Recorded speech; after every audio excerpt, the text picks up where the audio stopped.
Eerst gaat het ook over de tijd. Stof over zand. Snel, liefst sneller. Voorbij tijd en weten. Voorbij de grens en mij. De mensen en een ik vergeten. Niemands land verdwijnen. Stof over zand en ruw verstoten hout. Straten dichten in eigen holle klinkers. Om de hoek hetzelfde lied. Ik zucht een hoopje warm zand. Geef zelf een hand en meer. Het verdwijnt in een gat, heeft nooit geen keer. Laat mij het niets aan de einder, waar het mij vertaalt tot zichzelf. Ik ben gestikt in eigen drang, voor iets wat warmte. Te veel mijn best gedaan, misschien gestikt, ik heb gefaald. Snel, liefst sneller, voorbij tijd en weten. Stof over zand en ruw verstoten hout.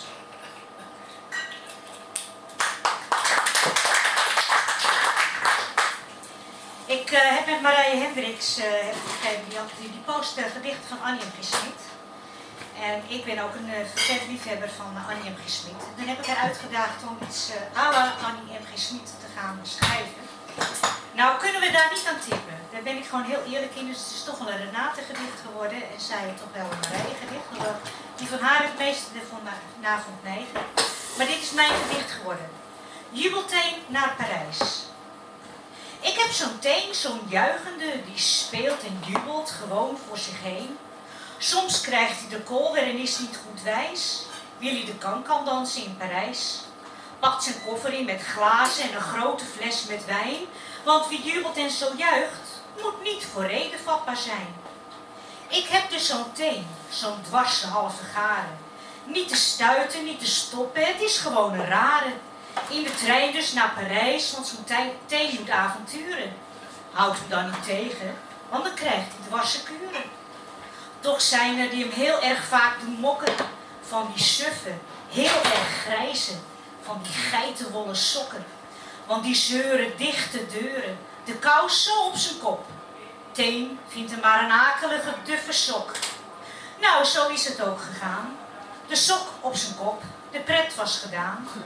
Nou kun je dus begrijpen dat Teen toen is gaan mokken, boos op die grijze, muffe, wollen sokken. Jubelteen werd danig dwars, kreeg toen last van nagelknas. Dat moest groeien, groot en sterk, en ging toen stevig aan het werk. Grote, dikke gaten hebben hem weer vrijgelaten. Nu zit hij in Parijs, jubelend en juichend, absoluut niet wijs. En heerlijk aan een glaasje wijn. Lekker onderuit zichzelf te zijn. Want grijze sokken mogen zeuren. Een jubelteen laat zich niet treuren.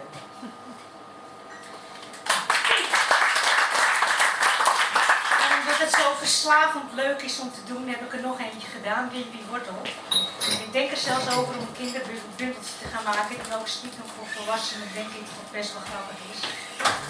Wimpy Wortel.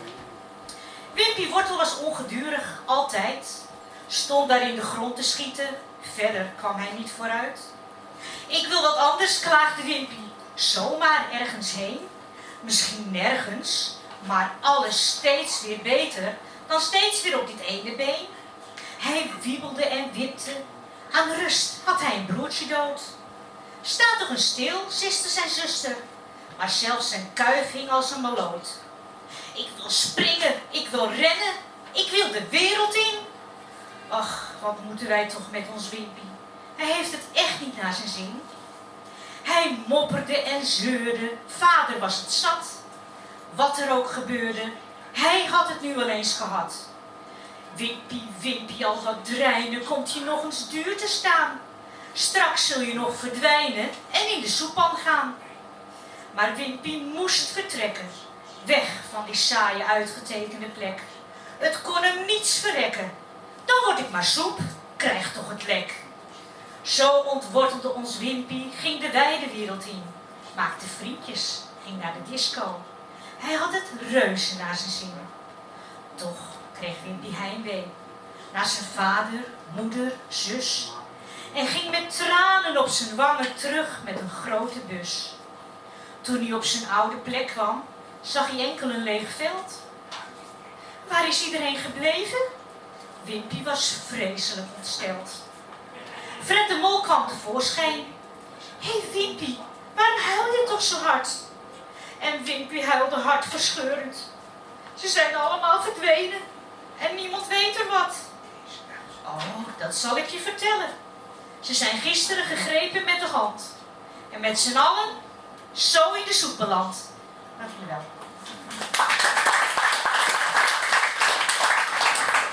Run uit de spieren.